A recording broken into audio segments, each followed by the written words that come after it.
Hello everybody and welcome back to the Author Nation show. I'm live here with Carissa Andrews, who is from Author Revolution and also a writer and lots of other projects that we're going to talk about today. So thank you for joining me, Carissa. Well, thanks Teddy for bringing me on. I'm so very excited to be here. Yeah, good. So tell us a bit about your talk that you're doing. You're doing two talks, a panel and a talk. Yep.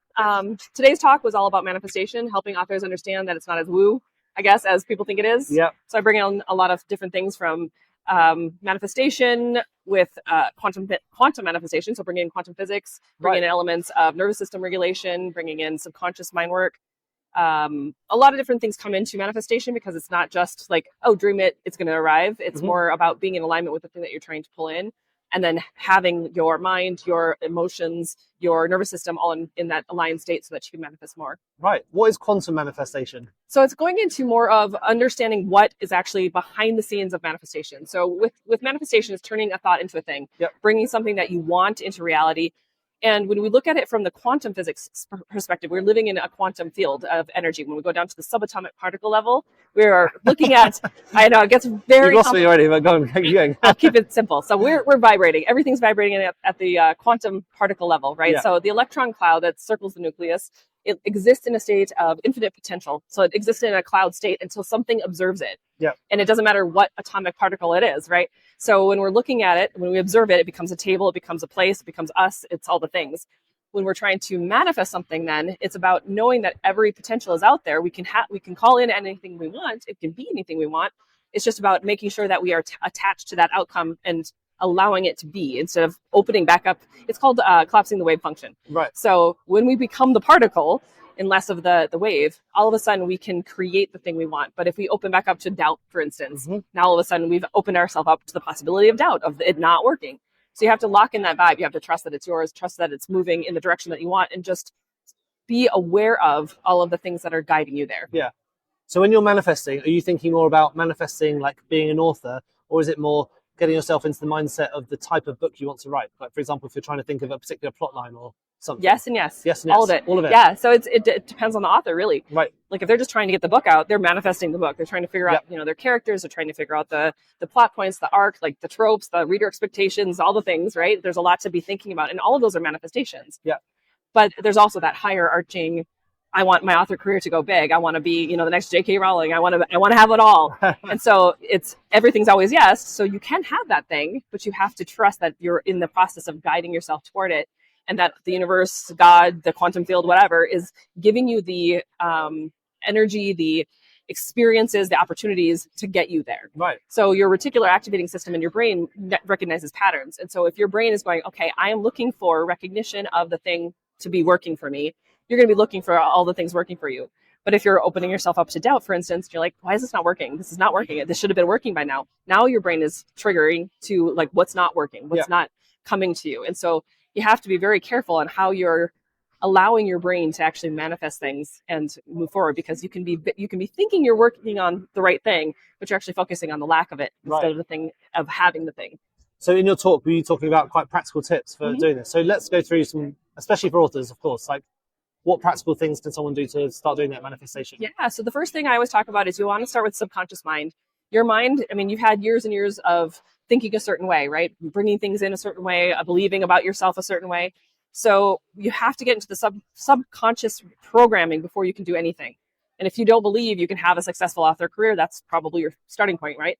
So we do things like at Author Revolution, we have meditations. I have a board certified clinical hypnotherapist on the team as well. Wow. So she does hypnotherapy. We've got a program called Your Future Self where we have 187 meditations or hypnoses, all designed for authors, helping them figure out like what they're doing, how to get in that subconscious programming, let go of limiting beliefs, get their mind into that future casting self so that they can think about how they want their author career to actually be versus what they're afraid is not happening. So there's a lot of that. So you get into the subconscious by doing that. You could do affirmations. You could do journaling to see your patterns and be able to recognize what you're kind of stuck in, what kind of loops you're in. Yeah. You can do things like the future casting, actually literally thinking about how things are going to work for you instead of what isn't working. Yeah. All sorts of different ways. And then, of course, you can do meditations, and hypnoses are my favorite to actually get into that subconscious aspect of it. But the reason we start with mindset is that if you're saying something like, I want this thing, and then you have a but after it, like, I want this thing, but I don't think I can have it. What ends up happening is over time, we put ourselves into a dysregulated nervous system state. So your entire body starts to go haywire, and you're no longer able to be creative. That's kind of where the burnout aspect comes in too. People get burnt out. They're not creative. They're not manifesting the way that they want because their manifestations are misfiring. So in manifestation, the way I teach it, like, we have context. We have the world gives us context and contrast to help us decide what we want. When we make a decision, that's step one of manifestation. We've decided we're going to change. We decided something's going to happen. We decided to go somewhere. We decided to create something. So when we're manifesting it, and that thing that we've decided, we have to, step two, lock in that vibe, trust that it's yours. The answer is always yes. But oftentimes we get in that like weird flux place, especially if it's happening slower than we thought it would, if it's not coming in a way that we thought it would, things transform, or if we start to open ourselves up to that doubt possibility. So that middle part is really key to have your mindset, your energy in alignment, so that you can be taking the inspired action steps that are in alignment with the thing that you want, which is step 3. So take aligned action. It's not all woo. It hypothetically could just land in your lap. We do live in a quantum field of infinite potential, right? But the likelihood of that is we live in a 3D reality. So we still have to exist and move through the 3D reality. So we have to figure out how to be the co-creator with the universe. And that's what the universe wants, right? So we have to create everything in alignment and take those inspired action steps, be the instrument of creating the thing that we want as well. Yeah. And so all those things flow together. So that's kind of where I would start. Mindset first, for sure. Sounds like you come at it from a quite scientific viewpoint. You're not just, because I agree, I think it probably does sound quite woo-woo to me, but then the way you think about it is quite, scientific, and I follow this kind of structure. Yep. Do you have a particular routine you follow, for example, for manifesting? Absolutely. Yeah. So for me, I love to get in, like, I'm always trying to get my mindset in place, because if my mindset is if my energy is not where I want it to be, then I know, logically, I know I'm not going to manifest what I want. So getting into alignment is always first and foremost. So it's about doing that. So every morning I read first. The first thing I do in the day once the kids have gone off to school, and I don't have to try to chase them down and try to. I'll say that sounds quite luxurious. Just reading as soon as you wake up. Go away. Go out the door first. Once they're gone, I sit down and read in my fiction book and my nonfiction book, probably for about an hour, maybe 2 hours. Do you mean one of your books, or like? No, like someone else's. Yep, just for fun, or for information. Yeah.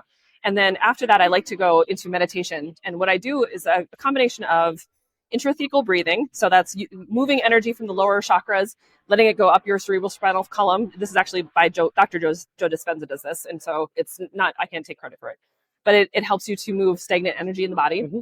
I like to do heart coherence, and that actually gets my energetic system in alignment, gets my nervous system in alignment. And then what I do is go into meditation. Either it's a guided meditation or it's a solo meditation where I'm just listening to like a binaural beat. Mm-hmm. And if there's something I'm trying to manifest actively, I will either find a meditation that's about that I've either created or someone else has created, or I will just go in and be like, okay, universe, this is what I'm trying to do today. Help me, show me how good it can get. Like, point me in the right direction, show me the signs, let me know what I'm supposed to be doing. How can I participate? I'm ready and active to do my part. And so that's how I kind of get that whole ball rolling, so that I know that I'm in alignment versus like, how do I force this thing? How do I make this thing work? Why is this not working? Oh my gosh, is it so? And trust me, I've been there. I'm a double Virgo. I like the strategy side of things.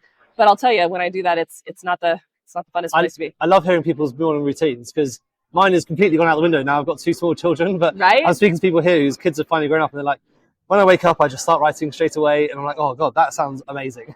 No, that would make my brain hurt. Yeah. I need to read first. I need to figure out who I am first.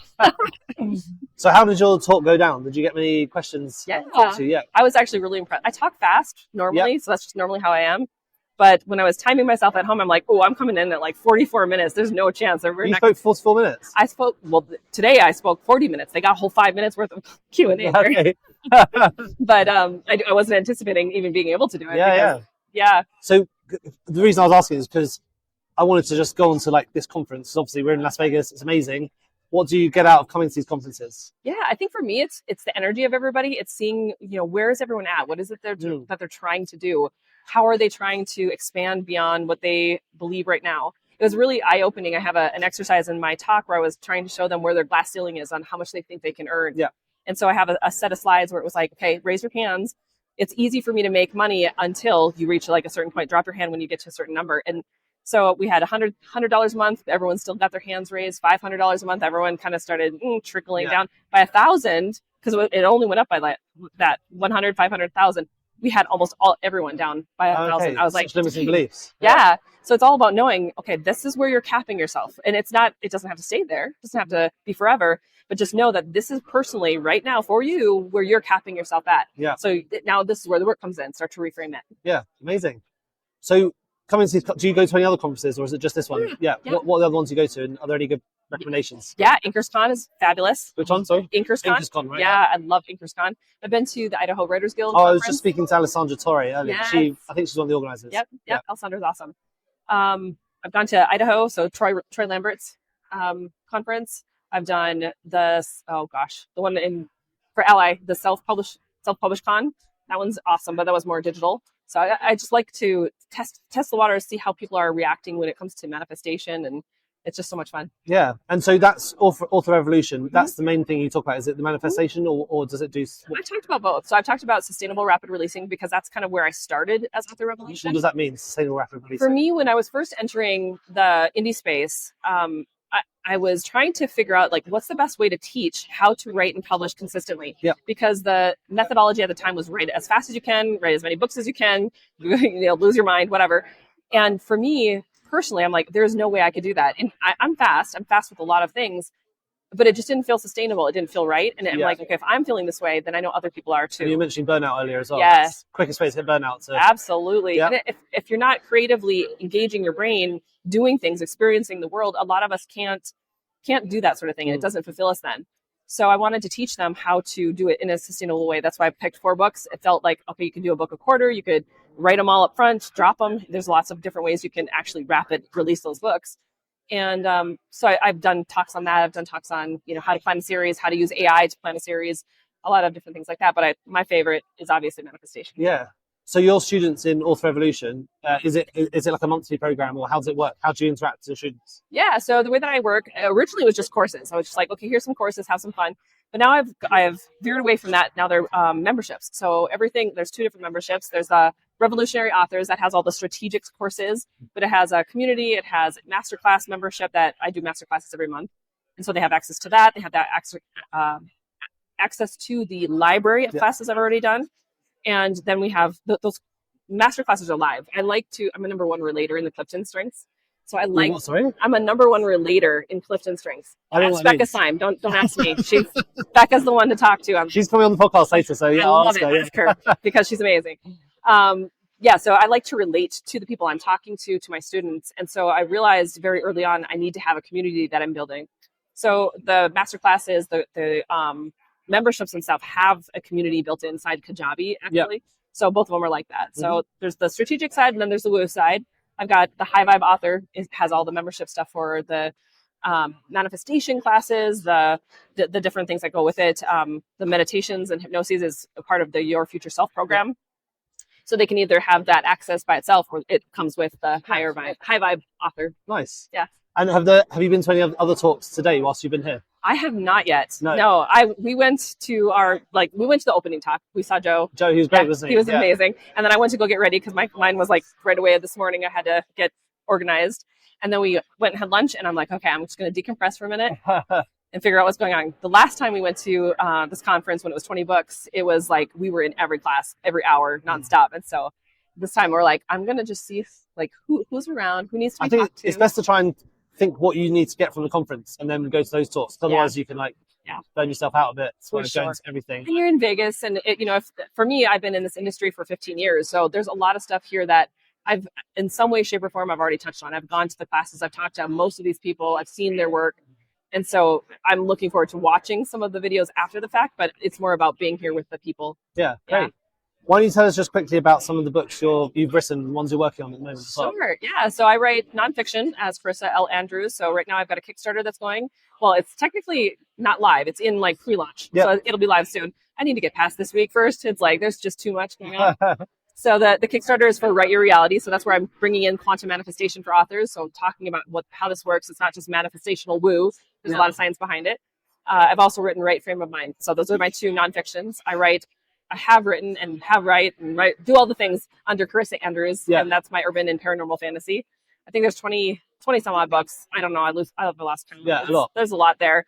And then I just started this year publishing as Carissa Knight in rom-com, so contemporary rom-com. Cool. Nice. Yeah. So I look forward to seeing those. Yeah, there's so many. There's lots of books. Great. So, well, just before we go, I just wanted to a bit of for any tips for people who are going to come to these conferences, how to make the most out of them.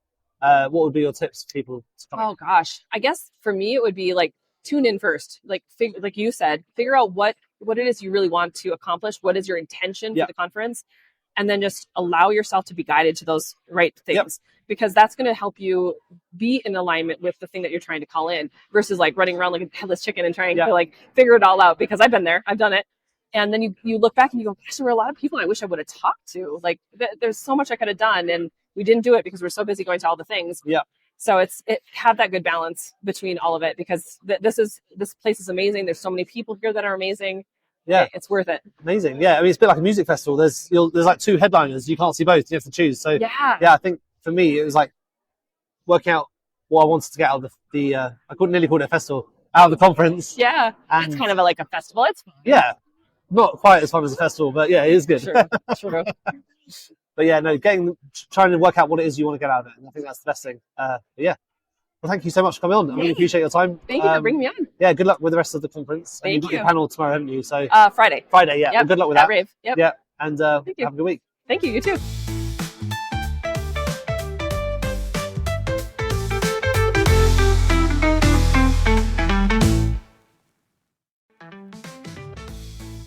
Thank you so much for tuning into the Publishing Performance podcast.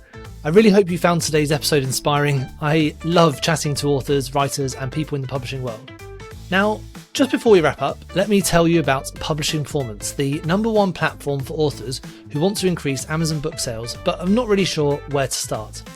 Now, this show is all about helping you to sell more books. And if you're looking to boost your publishing game and to maximize your book's potential on Amazon, then Publishing Performance is designed to help authors just like you to grow your readership and to reach a much wider audience. Now, I know that Amazon ads can be slightly complicated, which is why Publishing Performance is like having a personalized ad account manager to create your ad campaigns, to choose your best keywords, and to make adjustments in real time. Now, if you're investing in ads, you really want to make sure that your investment is being used effectively, and Publishing Performance does just that. It aims to make your budget go further, improve your organic rank, and target keywords more effectively.